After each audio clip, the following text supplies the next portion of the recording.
This week on Quality Digest Live, we chat with Nicole Radziwill of Intellects about taming uncertainty in your QMS. That and more when we come back.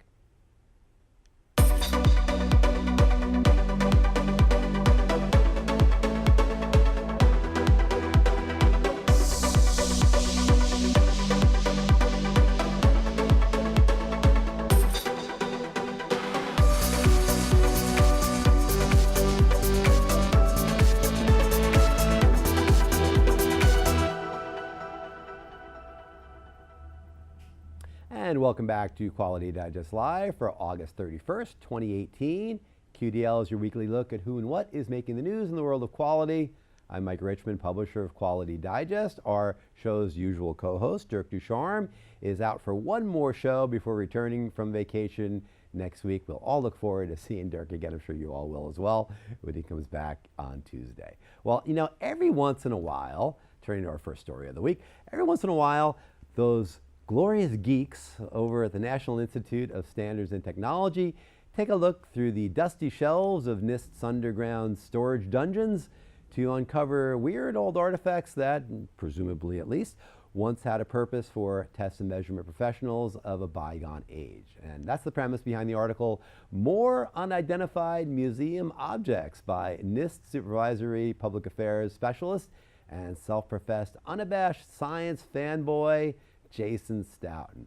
Now, NIST, as many of you may know, was originally referred to as the National Bureau of Standards, and the Bureau was founded in 1901, and of course it later changed its name to the National Institute of Standards and Technology in 1988.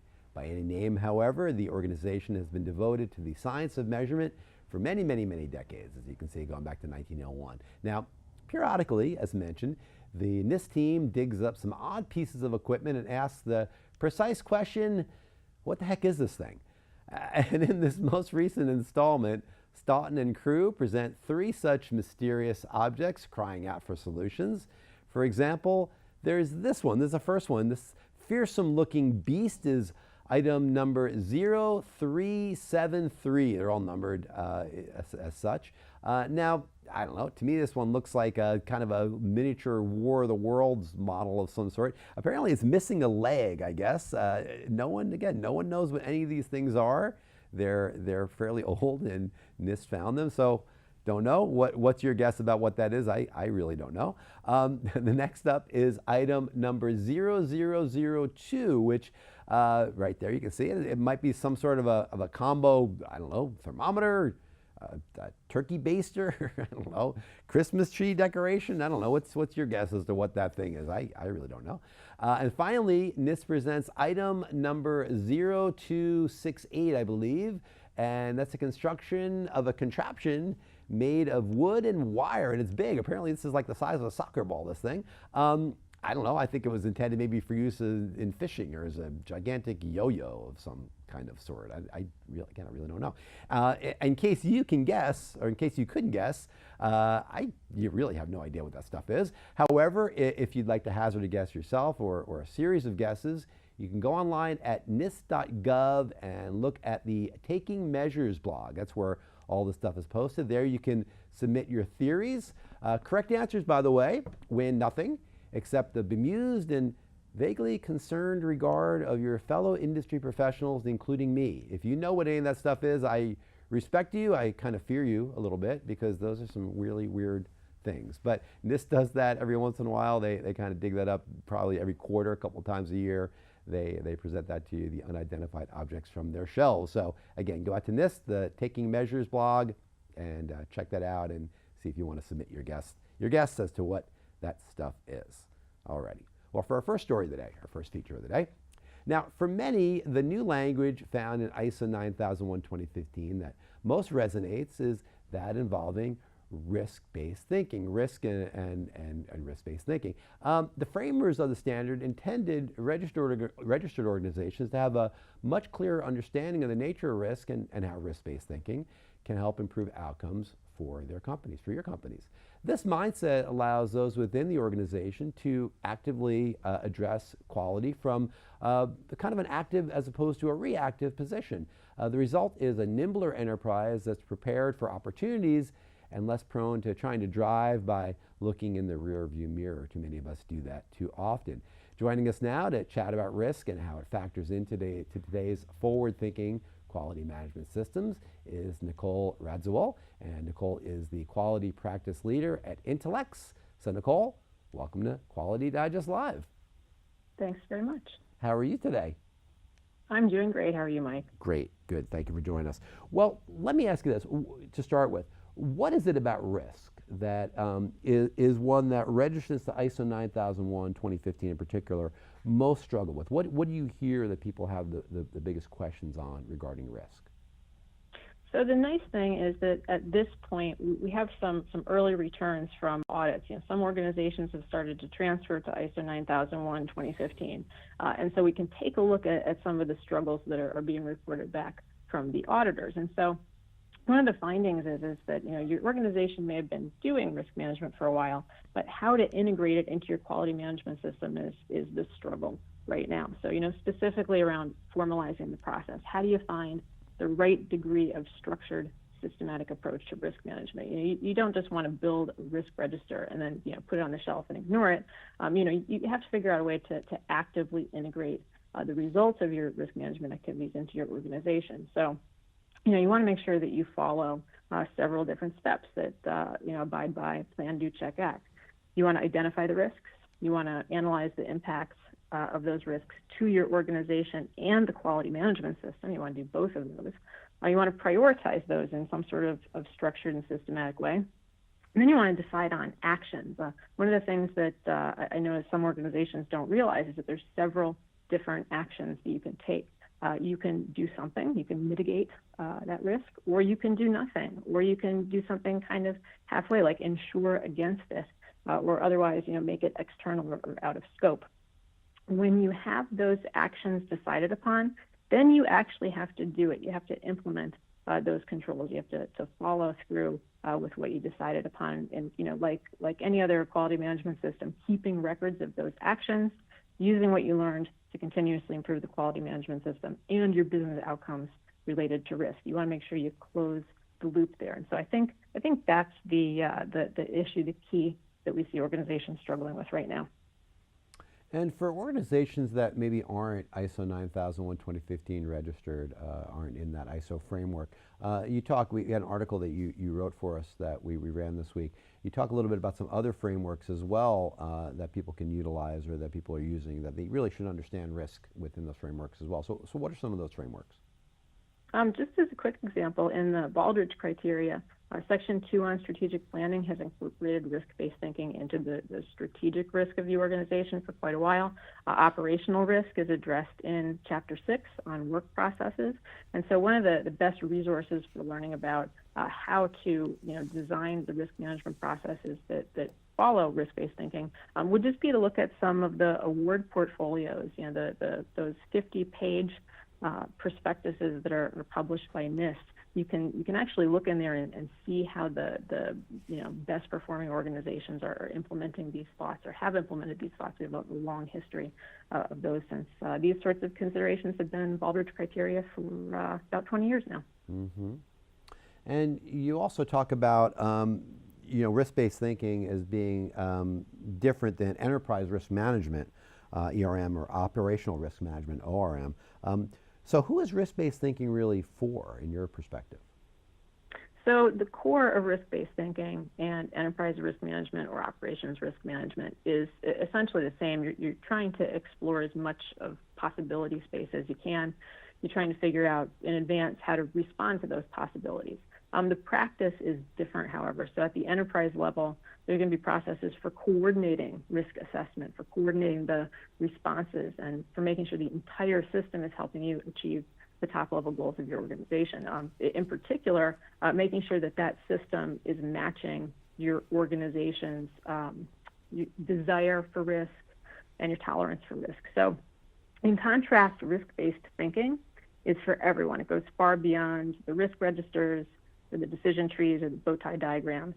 It means continuously surveying how your processes might not turn out exactly like you'd expect, and also how the environment around you might change as well. So you can use it when you're designing a process. You can use it when you're continuously improving a process, when you're even engaging in, a daily activity, or even when you're working on personal development. So it's a mindset that you can apply as an individual or as part of a team or across your organization to proactively improve the certainty of realizing your goals. And to do that, you have to consider both threats and opportunities. So next week, we'll step you through some practical ways you can start applying this mindset where you live, where you work. One of the reasons why this is important is that ISO 9001:2015, which will be the only version as of December 14th, it really emphasizes the risk-based thinking. And so if you've been recently audited and told that you need to strengthen your approach, there are some practical, tangible ways to do that because, like we mentioned earlier, even though it's a new emphasis in the updated standard, it's not new to quality management in general. And there's a long history of hints and clues to draw from other organizations to help us all get better at it. I've heard, I think we've all heard this idea that there's good risk and there's bad risks, and that, kind of the flip side of risk really is the sense of opportunity in terms of dealing with challenges, and from that potentially comes a lot of good, positive results for the organization. So can you explain kind of how that works and your take on that? Yeah, I've heard this too. I think it's a little more complicated. When you look at opportunity itself, that's a little more static. Risk is more dynamic, and in particular, risk depends on the capabilities and the vulnerabilities of the person or the project or the organization that's affected. And there's a relativity between opportunity and risk. Here's a quick example of what I mean. Just on TV this morning, I saw in the weather forecast, the national weather forecast for the U.S., that 11 million people are at risk from the threat of severe storms in the upper Midwest today. And so, hazards associated with severe storms, those are things like lightning and flash flooding and strong winds and maybe even tornadoes. But not everyone is going to be at risk in the same ways or to the same degrees. I mean, if you're going to be out hiking around a golf course, your risk profile is going to be totally different than if you're going to be in a fortified concrete warehouse all day. When an opportunity exists, risk is only going to emerge when someone or something takes the opportunity or chooses not to take the opportunity. So taking the opportunity is going to be associated with risks. There's going to be a strategic risk of doing it. There's going to be an operational risk from the uncertainty of the process of doing it, all the things that come up. Not taking the opportunity is also going to be associated with risk. Mm-hmm. But, risk and opportunity are two very much different things. The risk emerges from taking or not taking the opportunity. So risk-based thinking won't help you magically identify new opportunities, but it's a good complement to exploring what opportunities lie out there. Do you think that a focus on risk in terms of thinking about innovation, which is a term that a lot of people, of course, want to try to get to today, everyone wants to be innovative and be a disruptor within their own space. So do you think that risk, an understanding of risk, kind of supports innovation or can it suppress it in a certain sense? So there's lots of factors that drive innovation, and there's lots of factors that suppress innovation. About 5 or 6 years ago, I think in 2012, there was an article in Harvard Business Review about threats to innovation. And one of the threats that they listed was that incentives in organizations tend to be geared towards reducing risk rather than trying new things out and driving opportunities. And so the thinking being, if we spend so much time exploring financial and strategic and operational risk, then we won't have any time to focus on dreaming about the future, on imagining what's going to come next. So obviously you have to make time for those things that are important. Risk management shouldn't take up so much time that it sucks the life out of your organization. And, unfortunately, the temptation to catch every single risk and figure out a strategy for dealing with each and every one, it can lead to, a form of analysis paralysis, when you're working on risk management. So focusing on what you're doing and not why you're doing it, that's the destructive dynamic. It's kind of like when organizations focus on getting their 9001 certification, they focus on checking the boxes rather than, really trying to build the quality culture that's going to drive the desired quality outcomes, regardless of whether you comply with the standard. It's that sort of thing. So along the same lines, you have to ask yourself, why are you engaging in risk management? Is it just because ISO 9001:2015 says you're supposed to? Or, is it because you want to find the highest impact potential future states and spend your cognitive energy figuring out how you're going to respond so that you do wonderful things like, minimize your response time if it actually happens, or reduce the costs associated with that thing happening, or, more significantly, preserving your reputation if something really serious comes to pass. So, at the same time, exploring the parameter space of all those risks, that can help you uncover new breakthroughs. So risk-based thinking can support innovation. I'll touch on this next week and how you can make sure that it's a part of your program. And what it really boils down to is the learning process that happens when everyone individually and in groups and as the organization adopts risk-based thinking. So that learning can advance innovation in your organization. Mm-hmm. And as you're mentioning, we're doing a webinar. You're presenting a webinar next week that Quality Digest will be hosting on September 6th. Risk-based thinking, new requirements for ISO 9001 2015, and integrated management systems. You can see it right there on our screen. Now, there's been a lot of webinars the last couple of years, year or two on risk. So as a high level, what would you say that people are going to get out of this event? Why would they, why would this be one that you really think people should check out? Yeah, so many of the organizations that I've been to, or the webinars that I've been to from those organizations, they tend to focus on definitions and the contents of standards like ISO 31000, maybe the specific changes between 9001, 2008, and 2015.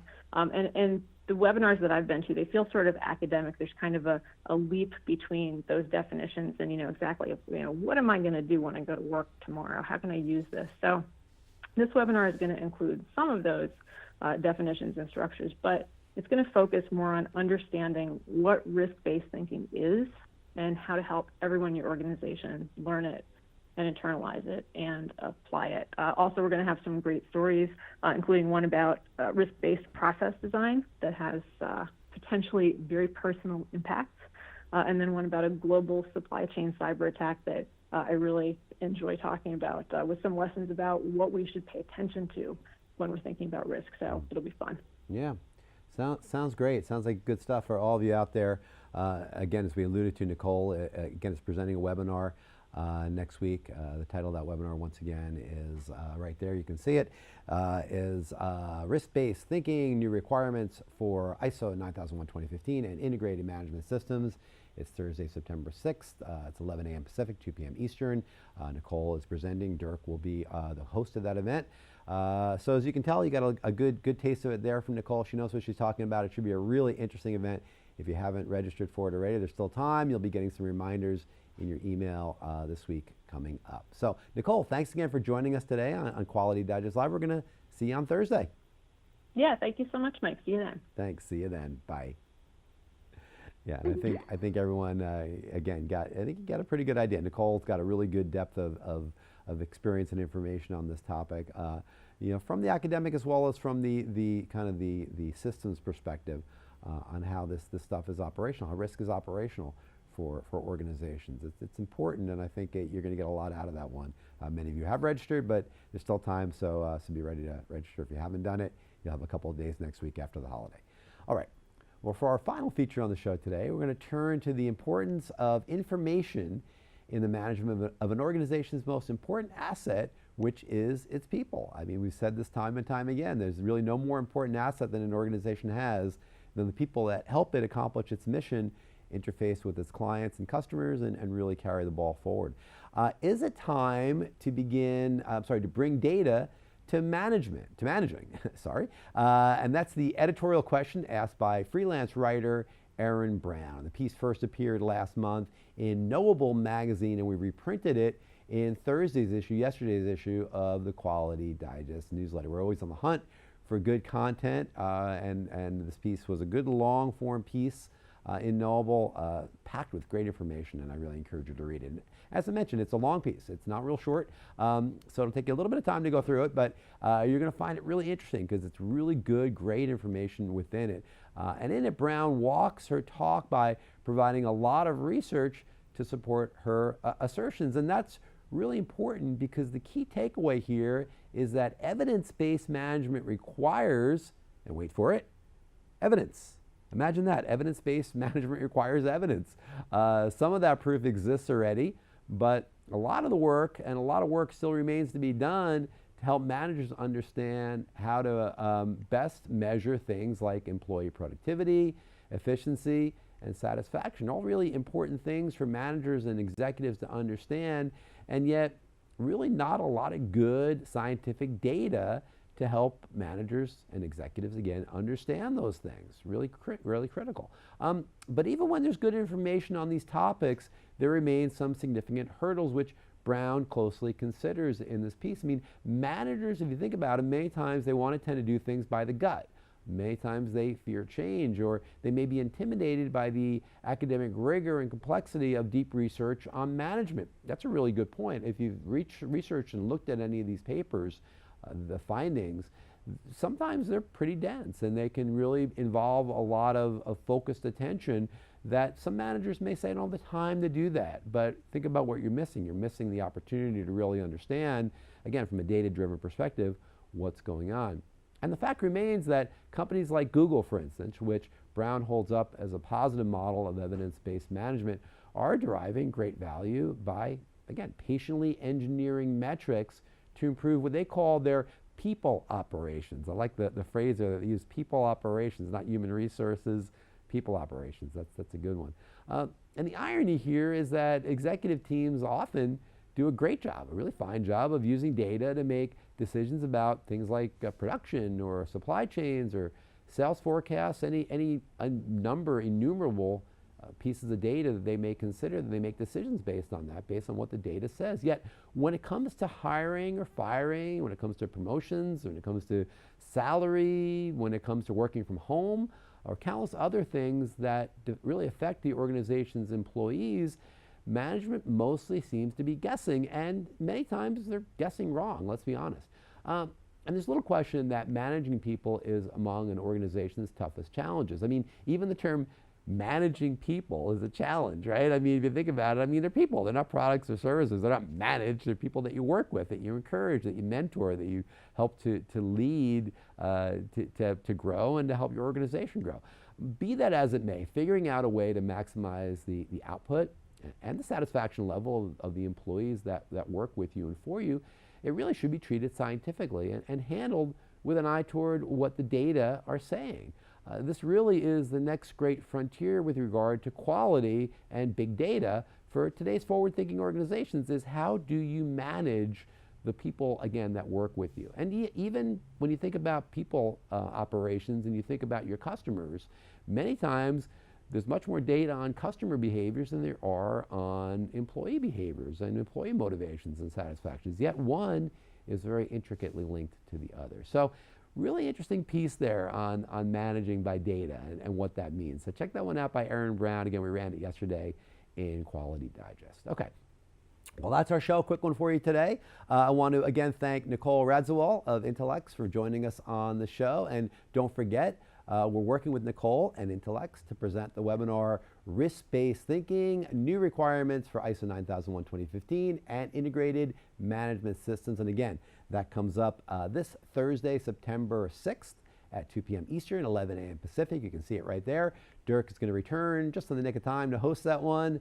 So mark your calendars and be sure to join us. Many of you have already. So yeah, check that out. You'll have another email coming on Tuesday to give you the link. If you haven't registered, go ahead and take advantage of that opportunity to register. And I want to wish you all a happy Labor Day. Labor Day on Monday. All you laborers out there, myself included, have a great weekend. Enjoy your day off on Monday. If you do have a day off on Monday, hopefully you all do. And we'll be back at you on Tuesday, starting another week of Quality Digest. And then we'll be back at you here on Friday with another QDL. And again, don't forget the webinar coming up on Thursday. All right, well, that's all for here for today. You guys all have a good weekend. We'll see you next week.